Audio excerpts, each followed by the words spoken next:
Talaja road વિધાનસભા મત વિસ્તારના ધારાસભ્ય કુમાર કાનાણીએ આયુષ્યમાન કાર્ડના એપ્રુવલમાં આવતી ગંભીર અડચણોને લઈને રાજ્યના આરોગ્ય મંત્રી પ્રફુલ્લ પાનસેરિયાને પત્ર લખીને તાત્કાલિક ઉકેલ લાવવાની માંગ કરી હતી। પત્રમાં ધારાસભ્ય કાનાણીએ જણાવ્યું કે નવા કાર્ડ તેમજ રિન્યુઅલ માટે એપ્રુવલ મેળવવામાં લગભગ 10 દિવસનો સમય લાગી રહ્યો છે।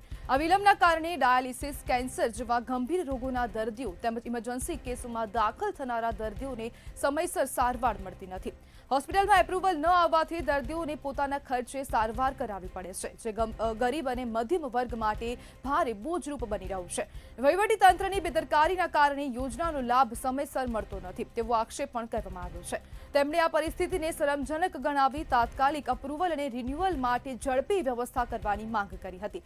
પત્ર મળતાની સાથે જ આરોગ્ય મંત્રી પ્રફુલ્લ પાનસેરિયાએ અધિકારીઓને જરૂરી સૂચનાઓ આપી છે। આ અંગે તેમણે સોશિયલ મીડિયામાં પોસ્ટ કરીને આયુષ્યમાન કાર્ડ માટે નાગરિકોને કોઈ અગવડતા ન પડે તે માટે તાત્કાલિક પગલાં લેવા આદેશ આપ્યો છે। અને કુમાર કાનાણીનો પત્ર તરત જ સરકાર પાસે પહોંચી ગયો છે અને તપાસના આદેશ પણ આપવામાં આવ્યા છે અને ગરીબોને કોઈ પણ પ્રકારની અડચણ ન પડે તેને લઈને પણ હવે આરોગ્ય મંત્રી પ્રફુલ્લ પાનસેરિયા દ્વારા કહેવામાં આવ્યું છે।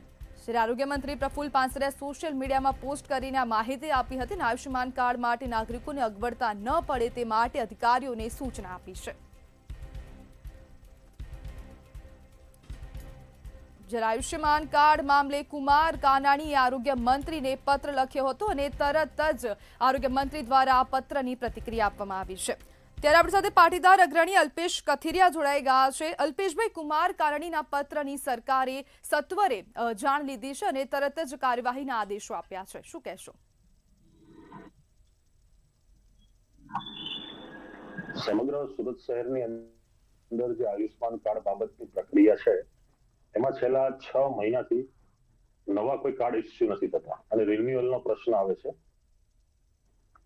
ઇમરજન્સી અને હોસ્પિટલના જે એડમિટ છે એવા દર્દીઓનું તત્કાલમાં આયુષ્યમાન કાર્ડ નીકળે છે, પણ જે રેગ્યુલર રીતે આયુષ્યમાન કાર્ડ જે કોઈ પણ નાગરિક કઢવે છે સમગ્ર સુરત શહેરમાં, એવા રેગ્યુલર કાર્ડ છેલ્લા 6 મહિનામાં એક પણ કાર્ડ સુરત શહેરમાંથી અપડેશન નથી થયું કે એની કોઈ માહિતી નથી। એટલે આવા મોટા સુરત શહેરમાં જયારે 60 થી 70 લાખની વસ્તી હોય, આખા ભારત શહેરનો સૌથી ફાસ્ટેસ્ટ ગ્રોઈંગ સિટી હોય અને આવા વિસ્તારમાં સુરત શહેરની અંદર જો આયુષ્યમાન કાર્ડ જે જરૂરી લોકોને ન મળે તો એ ખૂબ ગંભીર વિષય છે।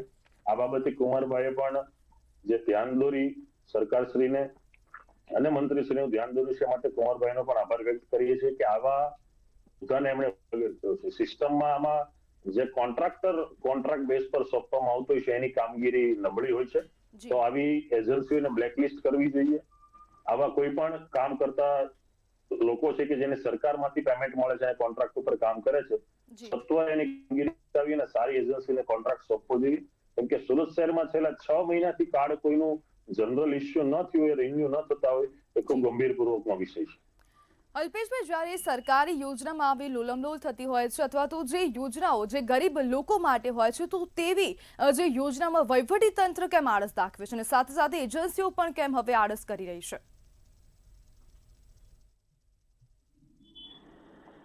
મારા મંતવ્ય પ્રમાણે કે સરકારે ખૂબ સારા અને શુભ હેતુથી યોજનાના આયોજનો કરતી હોય છે, પણ જયારે યોજનાનું ઇમ્પ્લિમેન્ટેશન કરવાનું થતું હોય છે ત્યારે વહીવટી પ્રક્રિયાના અંદરમાં જે કોન્ટ્રાક્ટ બેઝ એજન્સીઓને કામ સોંપવામાં આવતું હોય છે એની નિષ્ક્રિયતાથી સરકારને ઘણીવાર નીચું પણ જોવું પડતું હોય છે અને સરકાર ઉપર માછલા પણ ધોવાતા હોય છે, આપણે જોયું છે।